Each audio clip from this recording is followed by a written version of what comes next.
for me and a lot of folks that are new, are basically our second year. I've been on board for about a year and a half, but really proud of what's happened so far. And the more I learn about Tennessee, the more excited I get, the more confident I get that we can and we will build the very best athletic department in the country.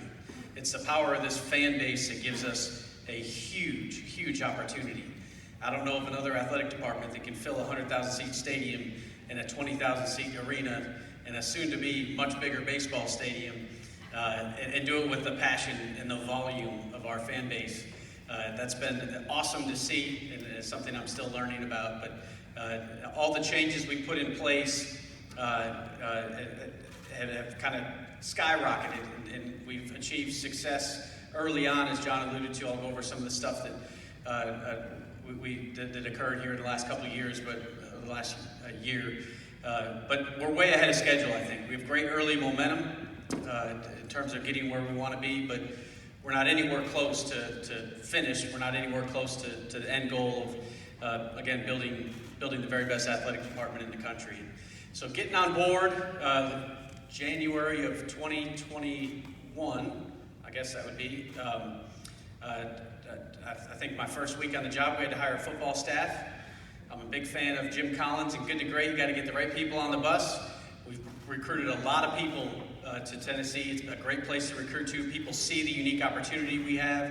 They see the power of the brand, the power of our fan base. Proud to have Josh Heupel, and he built a phenomenal staff on our football coaching staff. High character, high integrity people that are doing it the right way. And integrity is an enormous part of who we are and who we're going to be moving forward. We want to win the right way. We want to win in everything we do. And that's kind of been the DNA of Tennessee for decades. We've fallen on some hard times more recently, but we want to get back to winning in every single thing that we do, but we want to do it the right way. We have a chancellor, we have a president, we have a board chair that give us tremendous leadership. And when I heard from them and understood what was happening here with regards to some transgressions with NCAA rules, but how we are handling it and trying to show that there is a way to hold yourself accountable and there's a path forward in college sports to course correct and show young people that we can operate with high character, high integrity, and we can be highly, highly competitive. So that's the number one thing we're about. But this is a people business. It's about getting talented student athletes that have those values, that are bought into this brand that we talk about on our campus. A team can't be successful without every single individual on that team understanding that the overall success of the team is more important than their individual success. We're trying to take that a step forward. The way I define championship culture, I want our teams to care about each other's success. I want to see our student athletes out supporting each other at different events, and we're seeing that happen, where the power of the power of our brand, the Power T, and the role that they play in representing this university in this state, they take a tremendous amount of pride and excitement, and the competitiveness goes beyond themselves, goes beyond their team. It goes for our whole athletic department, for our whole university. And that's starting to happen. It's a culture that we need to continue to cultivate and continue to grow, but it's going to be a huge part of our success. So it wasn't just the football staff. We've also recruited a ton of new leadership positions, people from all across the country. I'll put our team of head coaches and leaders within our athletics department up against anybody in the country. Tennessee's been a great place to recruit to. People want to be a part of it. They see the vision, and they're excited about what we're doing. So you got to get the right people on the bus. You got to get them in the right position, and then we got to resource it, right? There's no getting around the fact that resources lead to championships.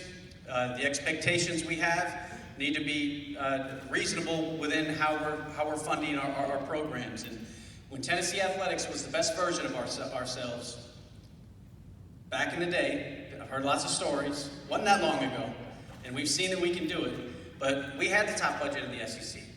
We had the best facilities in the country.